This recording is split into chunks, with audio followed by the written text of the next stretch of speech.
Sir நேத்து எடப்பாடி பழனிசாமி வந்து அமித்ஷா சந்திச்சு வந்திருக்காரு. இந்த சந்திப்பு வந்து என்னன்னா, இது வெளிப்படையான சந்திப்பு தான். அமித்ஷா வந்து உள்கட்சி விவகாரத்துல தலையிட மாட்டேன்னு சொல்லியிருக்காருன்னு சொல்லி இப்ப பேசியிருக்காரு எடப்பாடி பழனிசாமி. இத எப்படி சார் பார்க்குறீங்க?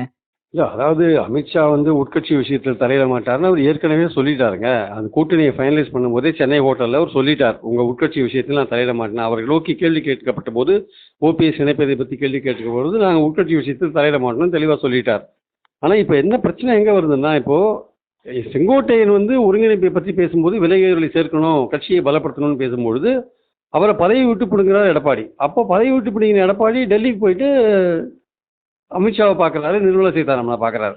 அப்போ திரும்பி வந்து என்ன பேட்டி கொடுக்குறாரு, நான் வந்து ஒருங்கிணைப்பை பற்றி பேசினேன், கட்சியோட ஒருங்கிணைப்பை பற்றி பேசினேன் அப்படின்றது. அப்போ உட்கட்சி விஷயத்தை வந்து இன்னொரு கூட்டணி கட்சியோட தலைமையிட்ட போய் இவர் பேசுகிறார். அப்போது எடப்பாடிக்கு வந்து பயங்கர அதிர்ச்சி, ஷாக்கு.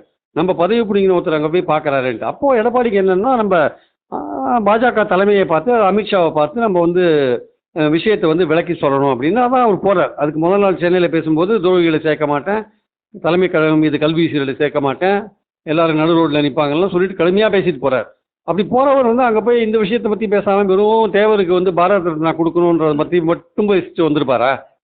அது மட்டும் பேசிட்டு வந்திருக்க மாட்டார். ஸோ அதனால் எல்லாத்தையும் சேர்த்துருப்பார். அது சொல்ல வேண்டிய அவசியம் இல்லை. ஆனால் ஒரு மீடியா வந்து அவர் எந்த நோக்கத்துக்காக போனார் அப்படின்றத அந்த சூழ்நிலையை பார்த்து அவங்க பேசுகிறாங்க. அதனால் அவர் மீடியா வந்து எதுவுமே பேசக்கூடாது, அதிமுகவை பற்றியே பேசுகிறீங்க அப்படின்னா, அதிமுக செய்தியை உருவாக்குற இடத்துல அதிமுக இருக்கு. நீங்க எதுக்காக டெல்லி போறீங்க, எந்த சூழ்நிலையில போறீங்கன்னு மீடியா பேசதான் செய்வாங்க. மீடியாவுக்கு வந்து அவர் வந்து 144 தடை போட முடியாது. அப்ப நீங்க டெல்லி போகாத இருந்தா அதை பத்தி ஏன் பேசுறாங்க? அப்ப நீங்க உங்க உட்கட்சி விஷயத்தை பத்தி பேசுறதுக்கு தான் டெல்லி போறீங்க அப்படின்னு மீடியா பேசதான் செய்வாங்க. அப்ப நீங்க இப்ப போயிட்டு வந்துட்டீங்க, வரும்போது கைகுட்டியால முகத்தை மூடிட்டு வந்தீங்க. மூடிட்டு வரும்போது இப்ப என்ன சொல்றீங்க? நான் எதேச்சியா மூடினேன், தொடச்சேன், மூஞ்சியை தொடச்சேன், அதை வந்து எடுத்து பெருசுபடுத்துறாங்கன்னாங்க. அது கூட நம்ம நம்பலாம். சரி, எடப்பாடி சொல்றது உண்மையிலே வச்சுக்கலாம் நம்ம. ஆனால் அதுக்குன்னு பேசவே கூடாது, அதிமுக விவகாரத்தை பற்றி பேசக்கூடாதுன்னு எடப்பாடி எப்படி சொல்ல முடியும்? ரெண்டாவது வந்து இன்னைக்கு அவர் கொடுத்த ப்ரெஸ் கான்ஃபரன்ஸில் அவர் உட்கட்சி விஷயத்தில் வந்து அமித்ஷா தலையிட மாட்டார்னு சொல்றத மறுபடியும் அதே விஷயத்த சொல்றாரு. ஏற்கனவே அமித்ஷா சொல்லிட்டாரு என்றார். அப்போ அவர் அங்கே பேசியிருக்காரு, இந்த விஷயத்த அங்கே பேசியிருக்காரு. அங்கே அவர் வந்து அங்கே தலையிட மாட்டோம்னு சொல்லியிருக்காங்க. இப்போ சொன்னார்னு சொல்றதுக்கு போல அப்பயே சொல்லிட்டாருன்ற ஒரு விஷயத்த மறுபடியும் ரிப்பீட் பண்றாரு. ஏன்னா இப்போ சொன்னா அது உட்கட்சி விஷயத்தை பேசின மாதிரி ஆயிடுன்றதுக்காக அப்போ மக்கள்கிட்ட பொதுவாக ப்ரெஸ் கான்ஃபரன்ஸ் சொன்னது மூலமாக மீண்டும் கன்ஃபார்ம் பண்ணுறார். அமித்ஷா எங்கள் விஷயத்தில் தலையிட மாட்டார். அப்போ இனிமேல் அதிமுகலேருந்து யாருமே வந்து ஒருங்கிணைப்பு இந்த மாதிரி விஷயங்கள் எடுத்துட்டு பாஜகவுக்கு போனால் அங்கே மேலிடம், பாஜக மேலிடம் அதை என்டர்டெயின் பண்ணாதுன்றது தான் இதுலேருந்து புரிஞ்சுக்கிற விஷயம். மற்றபடி அவர் சொன்ன விஷயம் வந்து செந்தில் பாலாஜி விஷயம்லாம், செந்தில் பாலாஜி ஊழல் பண்ணதெல்லாம் அதிமுகவில் இருக்கும்போது தான் ஊழல் பண்ணார். அது ஸ்டாலினை வந்து அவரை வந்து கட்சியில் சேர்த்துன்றது விமர்சனத்துக்கு உட்பட்டது தான். அதில் எந்த விதமான சந்தேகமும் கிடையாது. அதே மாதிரி தினகரனை பற்றி சொல்கிறார். 2011 வந்து விளக்கினாங்க அம்மான்றாரு. ஓகே ஓகே ஒத்துக்கிறோம். அப்போ ஜெயலலிதா இருந்து போன பிறகு சசிகலாவை பொதுச் செயலாளர் ஆக்கணும்னு நீங்கள் தானே காலையில் விழுந்து கேட்டீங்க எல்லாருமே. எடப்பாடி உட்பட, பன்னீர் உட்பட எல்லாம் கேட்டீங்க. அந்த அம்மா முதலமைச்சர் ஆகணும்னு சொன்ன உடனே பன்னீர் வந்து தர்மயுத்தம் ஆரம்பித்தார். அதுக்கப்புறம் ஜெயிலுக்கு போன போது உங்களை எடப்பாடியை முதல்வர் ஆக்கிட்டு போனாங்க. நீங்கள் என்ன பண்ணீங்க? நீங்கள் அதே தினகரன் தலைமையில் அவர் துணை பொதுச் செயலாளர் தான் நீங்கள் ஒர்க் பண்ணீங்கல்ல அவர் கீழே. மார்ச் மாதம் நீங்கள் ஆர்கே நகர் எலெக்ஷன்ஸில் அவருக்காக தெருவா பிரச்சாரம் பண்ணீங்கல்ல நீங்கள். அப்போயே நீங்கள் சொல்ல வேண்டியது தானே, உங்களை வந்து அம்மா நீக்கியிருக்காங்க 2011 உங்கள் கூட தொடர்பு வச்சுக்க மாட்டேன்னு நீங்கள் வெளியில் வர வேண்டியது தானே. நீங்கள் அப்போ அவர் கூட இருந்தீங்க. அப்போ உங்களுக்கு ஒரு சுயநலம் இருக்குது இல்லையா? எல்லா கட்சிகளும் வந்து எல்லா கட்சி தலைவர்களுக்கும் ஒரு சுயநலம் இருக்கும். அது உங்களுக்கு இருக்குது இல்லையா? அதை நீங்கள் இப்போ உங்கள் இந்த சந்தர்ப்பத்தில் சுட்டி காமிச்சா அது எப்படி உண்மையை வந்து முழுசாக சொல்லணும். அதே மாதிரி ஆட்சியை கோக்கிறதுக்கு முயற்சி பண்ணது யார்? இபிஎஸ் தான் பண்ணார். ஆக்சுவலாக ஓபிஎஸ் தான் பண்ணார். ஓபிஎஸ் 11 எம்எல்ஏக்களை நம்பிக்கை தீர்மானத்துக்கு எதிராக ஓட்டு போட வச்சார். அவரை அதை யார் தூண்டி விட்டாங்க? பாஜக தூண்டி விட்டாங்க. மறுபடியும் சேர்த்து வச்சு பாஜக சேர்த்து வச்சாங்க. நடுவில் 18 எம்எல்ஏக்களோட வந்து தினகரன் வெளில போனாருன்னு இவர் சொல்கிறாரு. 18 எம்எல்ஏக்கள் எதுக்காக வெளில போனாங்க? ஆட்சியை கவுக்கிறதுக்காக வெளில போகல, உங்களை சிஎம் போஸ்ட்லேருந்து மாற்றணுன்றதுக்காக வெளில போனாங்க. அவங்கள நீங்கள் சபாநாயகரை விட்டு அவங்க பதவியை பிடிங்கிறது மூலமாக மெஜாரிட்டி காமிக்க வேண்டிய நம்பர்ஸை நீங்கள் குறைச்சிங்க அசம்பிளியில். அதன் மூலமாக நீங்கள் கண்டினியூ பண்ணீங்க. அதுதான் அடிப்படையான விஷயம்.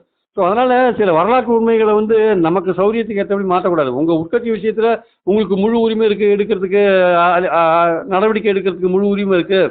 அதை பற்றி நான் பேச மாட்டேன் வெளியிலன்னா அதெல்லாம் உங்கள் உரிமை.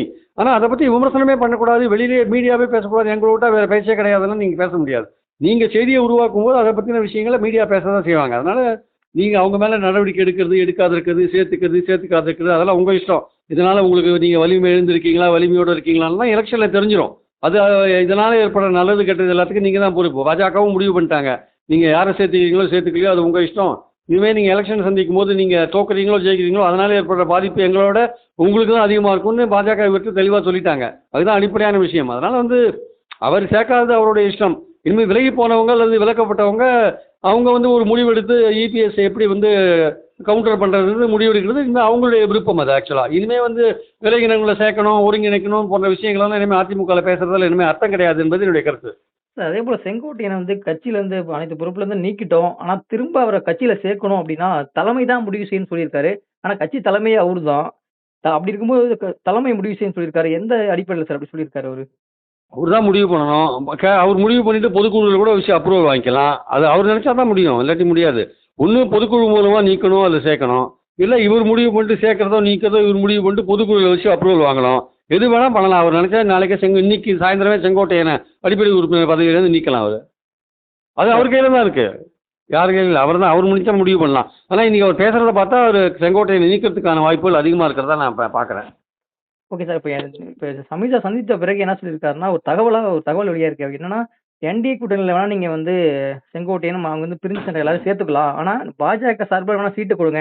அதிமுக சார்பா நாங்க எதுவும் சீட்டு தர மாட்டோம்னு ஒரு தகவல் இருக்கு சார். இது அமித்ஷா பேசினதா ஒரு தகவல். இது உண்மையா இருக்கும்னு நினைக்கிறீங்களா சார்? இது உண்மையாக இருக்கிறதுக்கான வாய்ப்பே கிடையாது.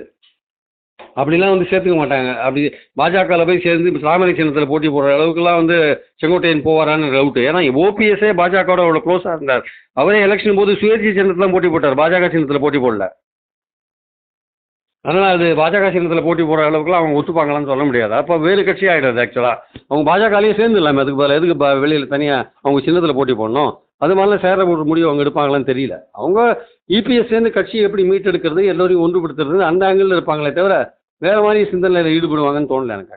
Okay sir. இதுக்கு பிறகு இப்ப பரபரப்பா பிரஸ் மீட் குடுத்துருக்கா. இதுக்கு பிறகு சசிகலாவோ, இபிஎஸ்ஓ, டிடிவி தினகரனோ தனி அணிய உருவாக்குறதா சொல்றாங்க. தனி அணி உருவாக்குறதுக்கான வாய்ப்பு இருக்குமா சார்? இவங்கெல்லாம் தனி சேர்ந்து அணியை உருவாக்குறத தவிர வேறு வழி இல்லை சார். இனிமேலாம் வந்து என்டிஏல சேர்றது, அதிமுகவில் சேர்றது, ஒற்றுமைப்படுத்துறது, ஒருமைப்படுத்துறது, ஒருமைப்பாட்டு உருவாக்குறது, ஒருங்கிணைக்கிறது, இதெல்லாம் சும்மா வந்து இது பேசிட்டு இருக்கலாமே தவிர அதெல்லாம் வந்து கன்ஸ்ட்ரக்டிவாக எந்த விஷயம் நடக்காது.